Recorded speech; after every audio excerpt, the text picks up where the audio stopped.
All right, so I have a story here that is going to make me implode. This is one of the things that just pops up every now and then, and well, it pops up more than I would like. And it's just one of those things. It's like, goddamn, man, like, Democrats are so bad, and I remember how bad they are, but like, you almost forget that when you are spending your time fighting a party that is trying to do a fascist authoritarian takeover.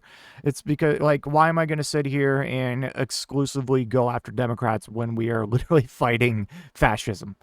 Typically, I like to, in an ideal world, I would like to be ignoring Republicans with their basic conservative beliefs that kind of used to be a thing, and focus on pushing Democratic politicians to a point where they actually support real policies like free universal health care, a higher minimum wage, like a livable minimum wage, free higher public education, public infrastructure reform, just very basic things. But, you know, I have to fight fascism, and I'm not going to sit here and eat the left and liberals when we have to fight this shit. So we have an example of a story here today of just how fucking annoying Democrats are, and I have to cover it because Omar Fateh is someone that I've been loosely following, and that he's someone I'm very hopeful for in the same regards as Zohran Mamdani. Anyways, let's get into this freaking story, man. DFL vacates Fateh's endorsement for Minneapolis mayor, citing substantial failures in process. So the last time we covered Omar Fateh, I believe, was when he got this endorsement from the DFL, the Democratic Farmer Labor Party of Minnesota. And we basically went over how I think his name's Jacob Frey, the current mayor, had challenged that endorsement because he was like, this election, like, they have their like own little internal voting election thing. He's like, this seems suspicious. Like, he was literally doing Trump style election denialism. And he's like, I'm going to challenge these results, and just ridiculous stuff. We're going to watch this video real quick, and it's going to go over it, and if we need to, we'll also check out the article as well. Timestamps in the description. Before we watch this video, real quick, if you're new to the show, please hit that subscribe button. It is completely free. I cover the news almost every single day, and as I said earlier, I'm here to push you to sane policy beliefs that are proven to work in many other countries in the world. Free universal health care, a reasonable minimum wage that people can actually live on, whether that is through a federal minimum wage or union-backed negotiated wages. Free public higher education and public infrastructure reform. We need more public transit and transportation. It needs to be improved. These are all very basic things in other countries, and I want people to realize that it is a radical idea in America, but like just business as usual in Europe. So, with that being said, if you support that vision, please hit that subscribe button. Even if you don't and you want to hate watch and you want to debate in the comments every single video, by all means, go for it. We can have some heated debates. Hey, maybe I will actually push you to pick up some of these policy positions. Anyways, let's watch this video. Plan on asking Minneapolis Mayor Jacob Frey about this decision by the DFL party to pull its endorsement of State Senator Omar Fateh for mayor. So the mayor's holding this news conference happening today. Bailey Hurley live at City Hall. Bailey, walk us through what we know at this hour.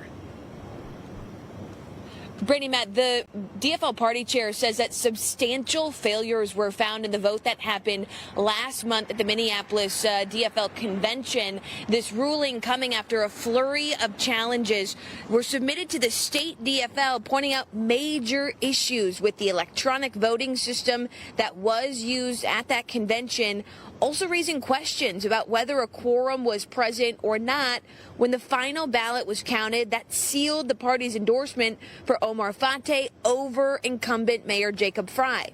Now, in an initial report from the DFL Rules Committee, documents show that there was a substantial undercount that day, nearly 200 votes in total. The committee also rules that the Minneapolis DFL cannot hold another mayoral endorsing convention this year. Now, in a statement, Fateh's campaign calls this move disenfranchisement, going on to say, quote, the establishment is threatened by our message. They're scared of a politics that really stands up to corporate interests and with our working class neighbors. Meanwhile, Mayor Frey's campaign says that it's proud that the DFL made this move and publicly corrected its mistakes, and says that it is looking forward to publicly debating Fateh in the future. As for this initial ruling by the Rules Committee, this is, again, just a draft. We are expecting a complete and final investigation to be released sometime later today. We will keep you updated. For now, live this morning in downtown Minneapolis, Bailey Hurley, 5 Eyewitness News. Bailey, thank you. Congresswoman Ilhan Omar is joining a group of local lawmakers condemning the pulling of Fateh's endorsement. And this includes city council members, county commissioners, state representatives, state senators.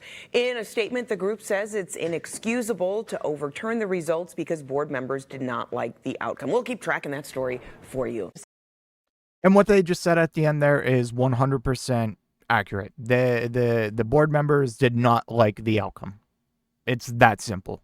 So yeah, never underestimate the ability for the establishment Democrats to fuck over a progressive candidate. It's standard operating procedure, and I don't know how establishment Democrats continue to fight harder and fight dirtier against progressives in their own party than the Republican Party that is doing a literal authoritarian fascist takeover of our country.